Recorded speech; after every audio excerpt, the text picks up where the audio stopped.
Main जो focus आहे तो 13 फ्लोअर. खूप जणांना माहीतच नाहीये की 13 फ्लोअरवरती घर घ्यायचं नसतं. ती गोष्ट पहिल्यांदा कळली की तू रॉंग फ्लोअरवरती घर घेतलेस आणि त्यामुळे ही गोष्ट घडली. आणि बरोबर 3 वाजताच ती गोष्ट घडली आहे माझ्याबरोबर. असं हात माझा पूर्ण टाईट पकडलेला त्या व्यक्तीने. जी सोल माझ्या घरी होती तिने हात पूर्ण टाईट पकडलेला. जे पकडला आणि म्हणजे तो मला घ्यायलाच आला होता तर स्वतः सोल इथपर्यंत आला. मी तेव्हा स्वामींचं नाव घेतलं नसतं आणि माझे स्वामी माझ्या आयुष्यात नसले असते तर मी वाचली नसती, हे 100%. ते ऐकल्याबरोबर पहिलं तर माझ्या पायाखालची जमीन सरकली की हे का, म्हणजे एक बोलते तर स्वतःचं घर आणि ह्या सगळ्या गोष्टी होणं म्हणजे खूप माझ्यासाठी ते खूप बोलतात ना टफ होतं की हे का होतंय माझ्याबरोबर, असं सगळं होत होतं. मग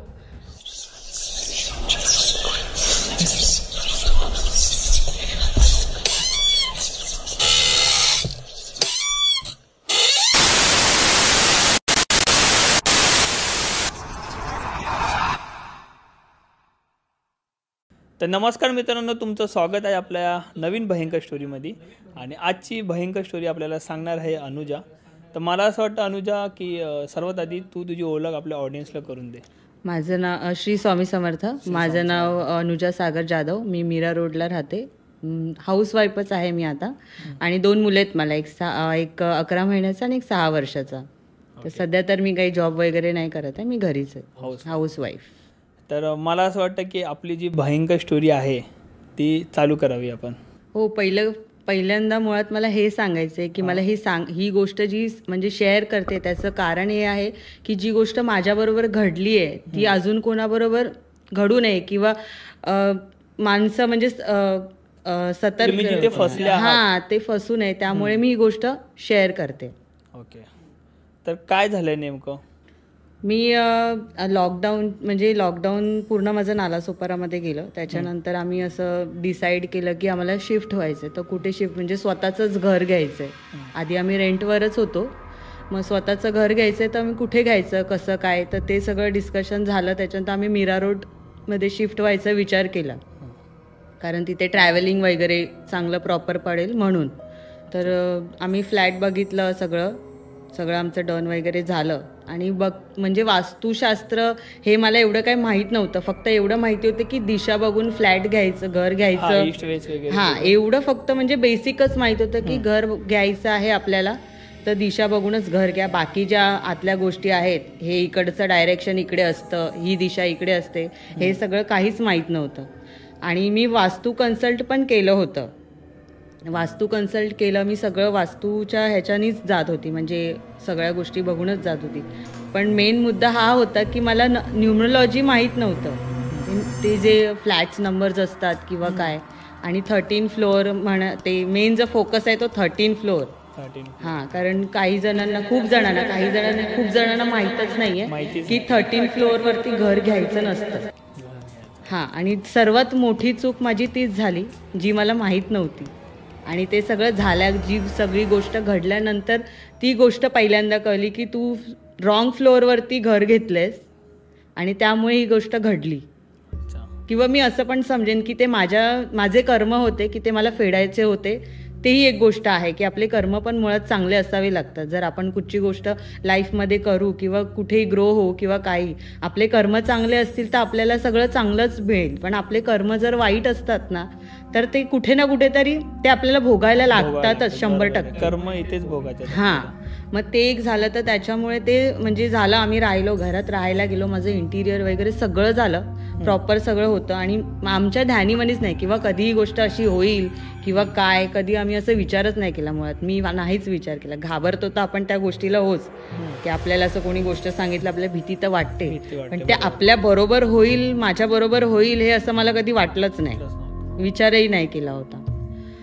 मी नालासोपारामध्ये तर राहत होतीच, पण मीरा रोडमध्ये मी आमचं म्हणजे तेच प्रत्येकाचं पहिलं होम म्हणजे ड्रीम होमच असतं. ते आमचं स्वप्नाचंच घर आहे. म्हणजे मी आताही तिथे राहतेच.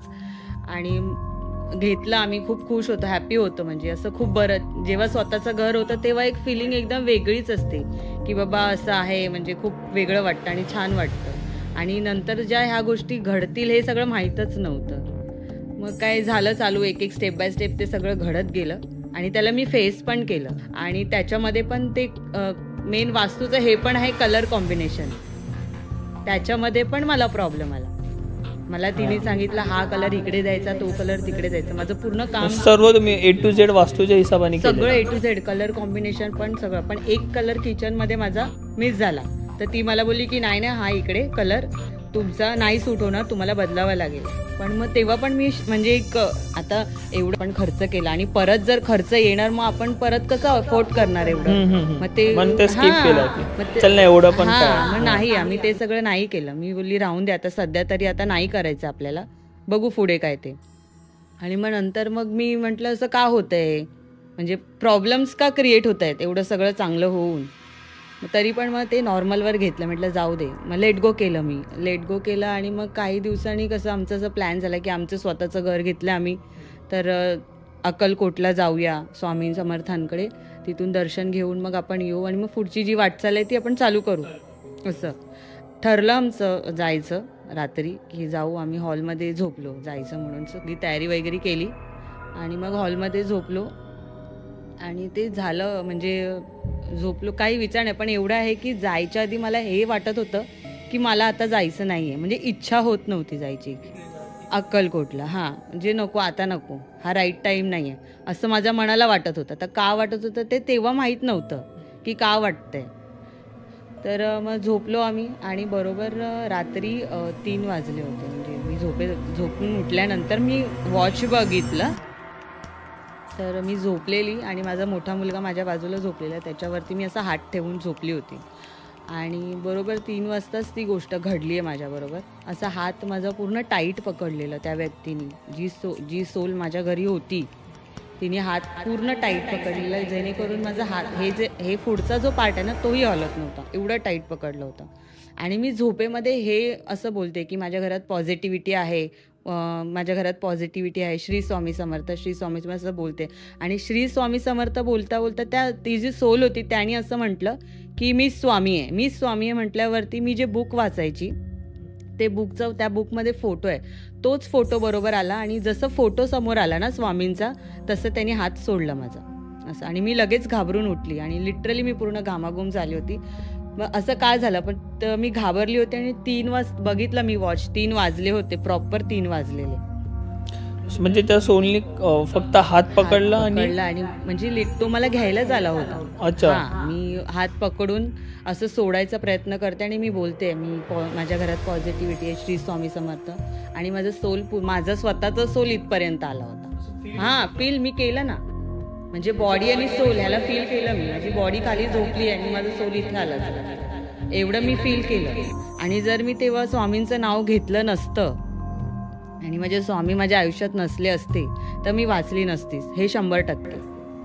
म्हणजे एवढं खतरनाक 100% हे मी लिहून देते. मी लिटरली एवढी आली, त्याला फक्त मला अजून पुढे खेचलं तो घेऊनच गेला असतं ना मला. मग मी उठली. तुम्हाला स्लीप पॅरालिसिसचा प्रॉब्लेम आहे? नाही, असं काही नाही. पहिल्यांदा घडलंय. मी स्वतः पण ती गोष्ट झाल्यानंतर पण मी पॉझिटिव्ह थॉटच ठेवली की नाही काहीतरी चांगलं असेल. मग काही दिवसांनी ते मग कळलं मला की असं आहे करून. नाही, ॲक्च्युली स्लीप पॅरालिसिस असेल ना कोणाला तर असं वाटतं की कोणतरी अंगावर येऊन बसलंय, बोलता येत नाही, डोळे बंद असतात, आवाज बाहेर निघत नाही. कारण मला स्वतःला स्लीप पॅरालिसिसचा प्रॉब्लेम आहे. नाही, तसं काही नाही. त्या सोलला मी बघितलं पण आहे. बघितलं पण आहे, दिसत होता तो त्यामध्ये होतं. आणि वटवागुळ असतं ना, वटवागुळ सारखं फिरायचं ते घरामध्ये. माझ्या देवाऱ्यात सुद्धा बसलेलं होतं ते. म्हणजे तुम्हाला रात्रीच दिसायचं? एकदाच झालं ते, जो प्रसंग घडला तो एकदा. आणि त्याच्यानंतर असं घरामध्ये व्हायला लागलं, भांडणं वगैरे व्हायची, म्हणजे राग वगैरे सगळं बोलतात ना, नेगेटिव्ह गोष्टी व्हायच्या सगळ्या. परत घरामध्ये जेवणाच्या आजूबाजूला खूप साऱ्या मुंग्या येणं. आणि आपण जेवण घेतलं ताटामध्ये, एवढं पण आता जे आपण ताट आहे घेतो तर ते काचेचं ताट असलं तरी आपण ते चांगलंवालंच घेणार, तर ते तुटणार कसं ना. जेवण घेतलं हातामध्ये आणि ताट ब्रेक झालं, पूर्ण जेवण खाली पडलं. असं सगळं होत होतं. पण ते तरी पण तेव्हा पण मी नॉर्मल घेतलं की होतं असं कधी कधी म्हणून. पण नंतर मग म्हटलं की ते जेव्हा मी कलर कॉम्बिनेशनचं जेव्हा मला त्या वास्तुशास्त्र जी होती ती करणारी तिने मला सांगितलं की हे कलर तुम चेंज करो, पण मला नाही हां, तर मी त्याचं मला ते थोडं खटकलं की नाही, मी आता हे सगळं करत नाही बसणार आहे. तर एवढा खर्च केल्यानंतर परत कोण खर्च करणार ना, म्हणून मी नाही केलं. मग माझी एक आहे म्हणजे ती ॲस्ट्रोलॉजर पण आहे, वास्तुतज्ञ पण आहे, परत ती ते कॉस्मिक एनर्जीज असतात ना ते पण करते ती, न्यूमरोलॉजी आहे, खूप साऱ्या गोष्टी करते ती. दर्शिता करून नाव आहे त्यांचं, दर्शिदी म्हणून आम्ही म्हणतो त्यांना. तर तिला मी कॉन्टॅक्ट केला, असं म्हणजे नॉर्मली कॉन्टॅक्ट केला की असं नाही की मला हे सांगायचं होतं. मी फक्त एवढंच बोलली की मला असं असा प्रॉब्लेम झाला आहे आणि असं असं आलं. तर तिने फर्स्ट मला सांगितलं की तू मला तुझ्या घराचा पूर्ण व्हिडिओ पाठव. मी तिला माझ्या घराचा व्हिडिओ पाठवला. 5 मिनिटात मला परत तिचा फोन आला की तिने मला सगळं सांगितलं, तुझ्या घरात असं असं आहे आणि म्हणून हे सगळं घडतंय.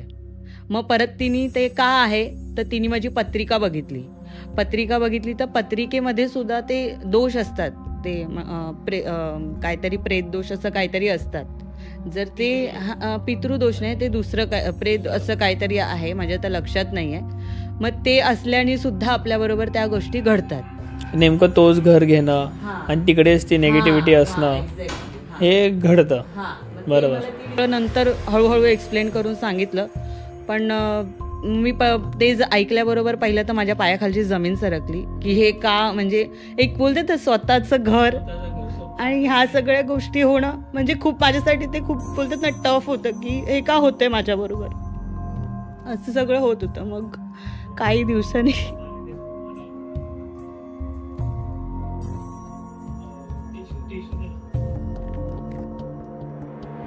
एवढं फंडिंग वगैरे जमा करून स्वतःचं घर घेतलं, त्यानंतर तो घर सोडूही शकत नाही आपण. मी सगळं केल्यानंतर मी राहते, मी बोलले ना, मी गिव्हअप नाही केलं कुठच्या गोष्टीला. कारण मी बोलतात ना, जेव्हा प्रॉब्लेम्स येतात तेव्हा आपण देवाला बघतो आणि जेव्हा प्रॉब्लेम्स नसतात तेव्हा देवाला सोडतो. मग ते बोलतात ना, एक दाखवलं की प्रत्येक गोष्टीमध्ये देव हा हवाच. आणि खरं म्हटलं तर ते नाही तर ह्या जगात काहीच नाही. मलाच कसं तरी होतंय, तुम्ही एवढं घर वगैरे घेऊन आणि ते फेस करणं, म्हणजे तुम्ही तिकडे हॅपी मोमेंट एन्जॉय करायला गेले की मी आता घेतलं बाबा, भाड्याने एवढ्या वर्ष राहिली, आता मी स्वतःचं फायनली घर घेतलं आहे, आता मी मस्त आनंदाने राहील आणि तिथे जाऊन अशा सगळ्या गोष्टी घडतायत, तर हे खूप त्रासदायक आहे. मग तेच आहे, मला मी नेहमी हाच विचार करते की माझ्या लाईफमध्ये स्वामी आहेत ना म्हणून मी आज जगते, नाहीतर मी नसतीच आज इथे तुझ्याबरोबर बसली पण नसती. हे 100%, कारण त्यांनीच मला वाचवलं यातून. म्हणून आता तर सध्या म्हणजे असंच आहे, मला खूप त्या सगळ्या गोष्टी झाल्यानंतर मला हेच वाटतं की मला फक्त तेच हवेत, मला बाकी काहीच नको. त्यांनीच वाचवलं ना, जीव वाचवलं तर अजून काय हवंय, पैसा पाणी तर आपण असं पण कमवूच शकतो. ॲक्च्युली मला ना जेव्हा स्टोरी सांगितली ना, त्यानंतर मी जरा रिसर्च केलं की हे खरं आहे का. 13 फ्लोअरवरती सोल वगैरे असतात, 13 फ्लोअर खूप घातक आहे, हे सगळ्या गोष्टी मी खूप रिसर्च केल्या आणि मला असं समजलं की हे खरं आहे. हॉटेल्समध्ये पण 13 फ्लोअर जो आहे तो स्किप केला जातो. लिफ्टमध्ये कधी बघितलं असेल तर 12 माले असतात, 12 नंतर डायरेक्ट 14 मालेची बटन असतो, 13 फ्लोअर नसतोच.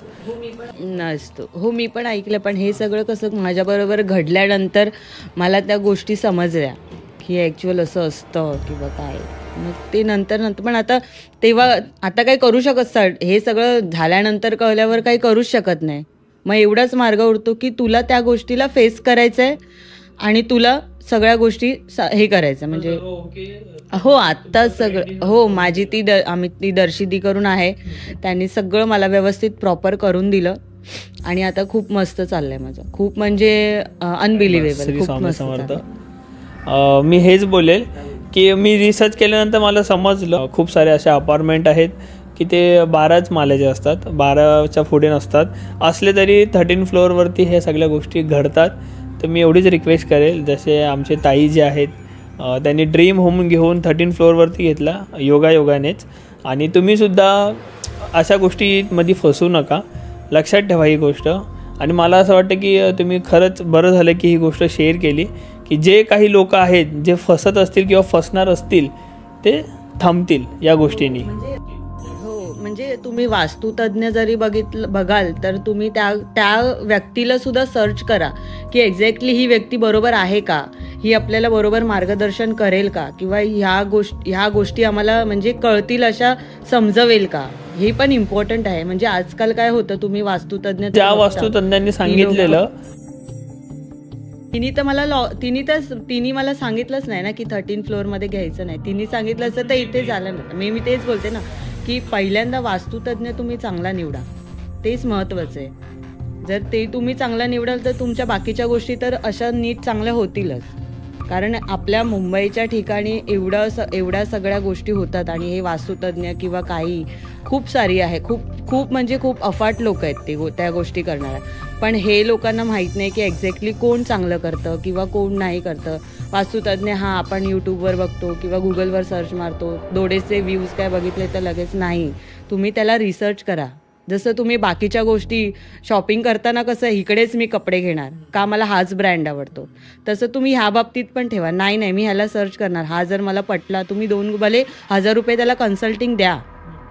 पण ते 1000 रुपये देऊन तुमची जर चांगली कन्सल्टिंग होत नसेल तर तुम्ही तिथे तरी थांबू शकता. जे लाखो रुपये जाते तर 1000 रुपयामध्ये तुमचं काम होईल आणि तुम्हाला समजेल की बाबा नाही, मी इथे नाही केलं पाहिजे, मी दुसरीकडे. आणि तुम्ही सांगितल्याप्रमाणे आपण बघतो ना तर फक्त दिशा बघतो की माझा डोअर ईस्ट वेस्टला आहे का, माझं किचन ईस्ट वेस्टला आहे का, किंवा म्हणजे साऊथ वगैरे काय जे दिशा असतात, आपलं वॉशरूम वगैरे.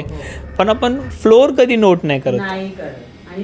मेन गोष्ट खूप महत्त्वाचं आहे ते या व्हिडिओमधनं समजतं आपल्याला की आपण फ्लोअर कधी नोट नाही करत. तर 13 फ्लोअर हा आता नोट झालेला आहे. आणि खरंच रिसर्च केल्यानंतर मला सिरियसली बिलीव्ह नव्हतं होत की 13 फ्लोअर एक मिस्ट्रिकल आहे आणि ते नुसतं आपल्या भारतात पूर्ण वर्ल्डमध्ये आहे, आपल्या भारतात नाही, आउट ऑफ साईडला पण हे सगळ्या गोष्टी आहेत. तुम्ही रिसर्च केल्यावर पण तुम्हाला समजेल. आता सुद्धा तुम्ही रिसर्च करून बघू शकता. मग आता तुमचं ऑल ओके आहे, तुम्ही नीट सुखाने राहताय, सगळ्या गणित राहतो. पण ती गोष्ट जी घरामध्ये होती तिला पण तर वे दाखवायचं गरज होतं ना. जर तिला जी व्यक्तीची सोल होती माझ्याकडे, त्या व्यक्तीला पण जिथे जायचं होतं तिथे पाठवायला तर पाहिजेच. नाहीतर मग ते त्रासच दिलं असतं त्यांनी मला घरामध्ये राहून.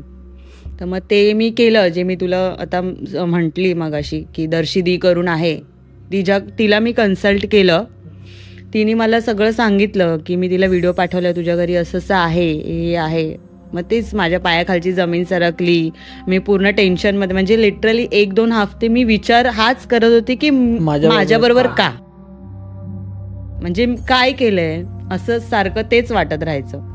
आणि मी पूर्ण शांतच बसायची, मी कोणाशीच नाही बोलायचे.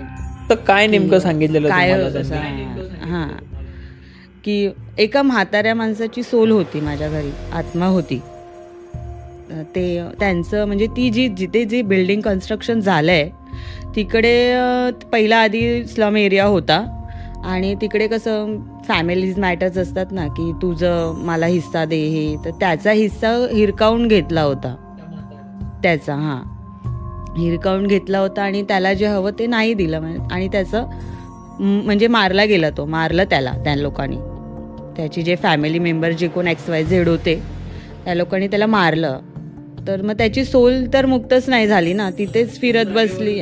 मग जिथे तिकडे त्या लोकांनी जे कन्स्ट्रक्शन तिथे झालंय तर तिकडेच होती ती. आणि 13 फ्लोअर होता त्या बिल्डिंगमध्ये.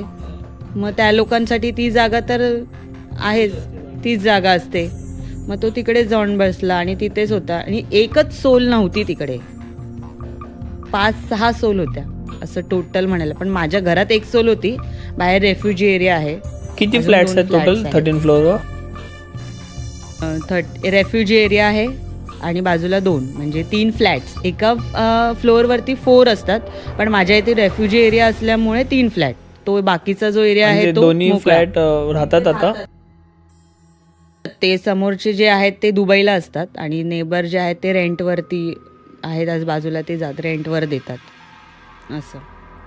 तर अजूनही तिकडे बाहेर होत्या आणि ते मला त्या दिदीने सांगितलं पण ही आहे, पण तिने तिला त्या लोकांना तिने एंटर नाही करून दिलं, कारण ती त्या कॉस्मिक एनर्जी कॉस्मिक एनर्जीनी तिने जी काही तिच्याकडे एनर्जी होती तिने सगळं त्या गोष्टींनी करून तिने काम करून दिलं मला सगळं व्यवस्थित प्रॉपर. आणि त्या सोलला पण म्हणजे मुक्त केलं. ज्या जागी तो होता, फिरत होता माझ्या घरात, त्याला मुक्त केलं. आणि तो जायच्या आधी तो माझ्या स्वप्नात पण आला. जेव्हा तो मुक्त होत होता, तो म्हणजे जात होता, मी तेच म्हणजे जे आपण पाठपूजा करतो तसंच सगळं केलं. म्हणजे ते एक वेगळ्या प्रकारच्या हे असतात, क्रिया असतात. आता ज्यांनी त्या शिकल्या आहेत, ती जी विद्या ज्यांनी घेतली आहे ती त्यांनाच माहिती. आपल्याला फक्त एवढंच माहिती आहे की ते पाठपूजा करून त्यांना ते मुक्त करतात असं. मग त्या एनर्जीज, आता त्या एनर्जीज क्रिएट करण्यासाठी पण ती विद्या घ्यावी लागते, शिकावी लागते. तर त्या दीदीनी ते केलं आहे. आणि मग तिने मला सगळं स्टेप बाय स्टेप सगळं पहिलं समजवलं की असं असं आहे अनुजा, असंच आहे, हे सगळ्या गोष्टी होणार, तर तू फक्त स्वतःला स्ट्रॉंग ठेव असं. आणि मी स्ट्रॉंग ठेवलं स्वतःला, मी फेस केलं ते. मी तिकडून पळून नाही गेली की मी घाबरून मी कशी जाऊ, नाही, मला नाही जायचं, कारण ते माझं स्वतःचं घर होतं आणि मला त्या गोष्टी फेस करायच्या होत्या. आणि सर्वात मोठा पार्ट आहे माझ्या नवऱ्याचा, की त्यांनी मला सपोर्ट केला. म्हणजे काही लोक नसं, म्हणजे काही असतात हजबंड्स की नाही लगेच ट्रस्ट होत, की काय पण बोलते किंवा काय नाही. एका शब्दाला त्यांनी मला ट्रस्ट केला आणि तो बोलले तू करशील ते, मी आहे तुझ्या मागे. आणि म्हणून मी ते करू शकले. म्हणजे त्यांनी असं नाही विचार केला मी एवढा पैसा खर्च केला, आता परत हे सगळं तुझ्याबरोबर होते तर मी परत, म्हणजे असतं ना एका माणसाची मेंटॅलिटी की आपण परत काय, आणि हे काय तू वेड्यासारखं बोलतेस, हे असे शब्द त्यांनी कधी काढले नाही म्हणजे असं तोंडातून, किंवा असं बोलला नाही तो की असं का होते किंवा काय. त्यांनी मला सपोर्ट केला आणि मुळात त्याच्या सपोर्टमुळेच या सगळ्या गोष्टी मी सगळं करू शकली. नाहीतर मग नाहीच झालं असतं, मग ते मला अजून त्रासदायकच झालं असतं असं. मलाच त्रास देत होतं ते. माझ्या पत्रिकेमध्ये होतं, त्याच्या पण होतं, पण ते त्याच्या ह्याच्याला नाही गेलं, ते माझ्याच ह्याच्यामध्ये आलं. असं तिने माझ्या आणि माझ्या मिस्टरांची दोघांची पत्रिका त्या दीदीने चेक केली होती. ती बोलली त्याच्या पण पत्रिकेत आहे, तुझ्या पण आहे, पण ते तुलाच हार्म करणार असं ती बोलली. मी बोलली ठीक आहे. मग माझ्या मिस्टरांना सगळं सांगितलं, सगळं मी एक्सप्लेन केलं, जे मला त्या दीदीने सांगितलं ते सगळं मी माझ्या मिस्टरांना सांगितलं. आणि तिने सगळं मग माझ्या मिस्टरांना पटलं आणि मग ते आम्ही केलं चालू. जे विधीच्या असतात त्या, म्हणजे आत्मांना जे मुक्ती देण्यासाठी कराव्या लागतात, त्या सगळ्या केल्या प्रॉपर आणि त्यांना मुक्त केला मी, जी आत्मा होती ती. आणि मला त्या दीदीने हे सांगितलं की तू घाबरू नकोस, तू जे हे काम करतेस, तू त्याला मुक्ती, एखाद्या आत्म्याला मुक्ती देणं हे पण एक पुण्याचं कामच असतं की ती इतके वर्ष भटकते आणि ती तुझ्या नशिबात आली आहे. मग ती हे बोलली की तू हा विचार कर, तू हा विचार करू नकोस की हे माझ्याबरोबर का घडलं किंवा काय. हे मला तिने सगळं समजवलं. ती बोलली अभी हो गया तो हो गया, असं ती मला बोलली ठीक आहे. मग तिने मला सगळं कन्सल्ट खूप छान प्रकारे केलं आणि सांगितलं. मग तिने केलं सगळं. ती म्हणजे आत्मामुक्त केली आम्ही. आणि जेव्हा जायचं होतं तेव्हा आदल्या दिवशी ती माझ्या स्वप्नामध्ये पण आली. आणि असं आलं ना, मी तुला सांगते, ते पण एक घाबरण्यासारखीच गोष्ट आहे. मी झोपलेली 7 वाजलेले सकाळचे आणि जिथे सोफा होता ना तिथेच तो जास्त असायचा. हॉलमध्ये जास्त असायचा आणि बेडरूममध्ये पण असायचा. आणि जेव्हा जायची टाईम आली तेव्हा तो सकाळी 7 वाजता माझ्या स्वप्नात आला. आणि गरीब माणूस असतो ना, एकदम काय म्हणत तुला, एकदम गरीब असं बसलेला सोफ्याच्या इथे, की तू असं नको करूस, काय करतेस. आणि मी उठली स्वप्नामध्येच, उठली आणि किचनमध्ये गेली. माझ्या मुलाला आणि माझ्या नवऱ्याला काहीतरी सांगायला. तेवढ्यात त्यांनी मला एक करून आवाज दिला, तर मी लगेच मग असं बघितलं त्याला आणि मग माझे डोळे उघडले. मग मी ही गोष्ट लगेच त्या दीदीला सांगितली की असं असं झालं आहे. तर ती बोलली काही नाही, त्याला आता जायचं आहे ना, तर तो तुला सांगतोय की तू मला नको पाठवस, पण तू हे सांग त्याला की मी हे तुझ्या चांगल्यासाठी करते, तुला मुक्ती देणं हे तुझ्या चांगल्यासाठीच करते, तर तुला मी हे, तर तू इथून जा करून. हे असं मला तिने त्याला मेसेज द्यायला सांगितलं. आणि तो मग ते सगळं झालं गेलं. मग ते 6 महिने ती एवढं पण बोलली की हे झाल्यानंतर 6 महिने तुला थोडंफार असं वाटणार की आहे करून, कारण ते जाताना कसं ते बोलतात ना, एक असे स्प्रिंकल्स सोडून जातात स्वतःचे सोल्स, हे मला तिने सांगितलं त्या दीदीनी. जाताना लगेच असं जात नाही. म्हणजे ते बोलतात ना, आपल्याला एखादी गोष्ट लागली तर आपल्याला हील करायला थोडा टाईम लागतो बघ, औषधं लावायला लागतात किंवा काय. मग ते तसंच होतं. तर ती बोलली 6 महिने किंवा एखाद वर्ष तुला ते थोडं, फक्त तू लक्ष नको देऊ, तू स्वतःचं डोकं डायवर्ट कर, मन डायवर्ट कर, असं कर. मला तिने सांगितलं, खूप साऱ्या गोष्टी मला तिने समजवल्या आणि मग ते झालं सगळं ते. आणि मग आता मग सगळं प्रॉपर आहे. तिने मला तिच्या कॉस्मिक एनर्जीचे प्रोडक्ट्स दिले लावायला, जे देवाचेच सगळे, असं काही वेगळं नाही दिलं. जे आहे ते आपले देवाचेच दिले लावायला आणि सगळं प्रॉपर. मग आता हळूहळू हळूहळू सगळं व्यवस्थित झालं. फक्त एवढंच की ती गोष्ट मी विसरू नाही शकत, ते माझ्याबरोबर झाली. आता लोक फर्स्ट टाईम, हो फर्स्ट टाईम झालं आहे, तर ते मी विसरू नाही शकत. मी कधी पण म्हणजे असं थोडं जरी बोलली तरी मला ते रडायला येतं. ऑब्विसली नाही झालेलं असेल तर ते आठवतं, ते डायरेक्ट डोळ्यासमोर येतं. मला माझ्या मम्मी पप्पांनी पण मला खूप सपोर्ट केला. म्हणजे हो, माझे पप्पा नालासोपाऱ्याला राहतात ती लोक, तर पटकन बोलवलं तर लगेच यायचे. असं नाही की आता कुठे येऊ, काय येऊ, नाही, लगेच माझे वडील लगेच धावत यायचे. नाही, पोरी लाडकेच असतात वडिलांचे. आणि मला हे विचारायचं आहे की ही जी गोष्ट आहे ही कधीची आहे? 2025 त्या गोष्टीला आता 1 वर्ष झालं. ओके, म्हणजे 1 वर्ष आधीची 1 वर्ष आधीची गोष्ट. Anuja, thank you so much. खूप चांगली गोष्ट तू आमच्या ऑडियन्सपर्यंत पोचवलीस, कारण तुझ्यासोबत खूप वाईट झालं आहे, म्हणजे वाईट झालेलं, आता ऑल गुड आहे, ऑल ओके. आणि स्वामींकडे हीच प्रार्थना करेल की अजून पण तुला खूप सक्सेस भेटो, सगळ्या गोष्टी नीट होऊ दे. आणि तू अजून कोण फसायला नको म्हणून ही गोष्ट शेअर केलीस आणि हा निर्णय घेतलास की आमच्या भयंकर स्टोरीमध्ये येऊन ऑडियन्सपर्यंत आमचा पोहोचण्याचा. आणि थँक्यू सो मच मला इन्व्हाइट केल्याबद्दल. म्हणजे माझ्यामुळे जर 4 गोष्टी कोणाला चांगल्या समजत असतील किंवा ज्या गोष्टी काही लोक बोलतात ना चुकीचे निर्णय घेतात, त्यातून तर ते थांबतील, म्हणजे विचार करतील 10 वेळा की मी घेऊ का नको घेऊ, हे सगळं जर समजल्यावर. असं बऱ्याच गोष्टी तुम्हाला या स्टोरीवरनं समजल्या असतील. तर 13 फ्लोअर लक्षात ठेवा. ओके, 13 फ्लोअर खतरनाक. 13 फ्लोअर लाईफमध्ये काढून टाका. खरं तर पूर्णपणे 13 नंबरच नाही पाहिजे लाईफमध्ये. अशा प्रकारे आपण आपली भयंकर स्टोरी आता इथेच एंड करतो आहे. तुमच्याकडे सुद्धा कोणता भयंकर प्रसंग घडलेला असेल किंवा तुमच्याकडे सुद्धा कोणती भयंकर स्टोरी असेल तर माझ्या या अकाउंटला मला नक्कीच फॉलो करून DM करा. तुमची भयंकर स्टोरी आपण नक्कीच आपल्या ऑडियन्सपर्यंत पोहोचू. मला नक्कीच DM करा आणि नेक्स्ट पॉडकास्ट तुमच्यासोबत असू शकतो. तुम्ही जर नवीन असाल आपल्या या चॅनलवरती तर नक्कीच सबस्क्राईब करा, कारण तुम्हाला अजून खूप साऱ्या अशा भयंकर स्टोरीज ऐकायच्या आहेत.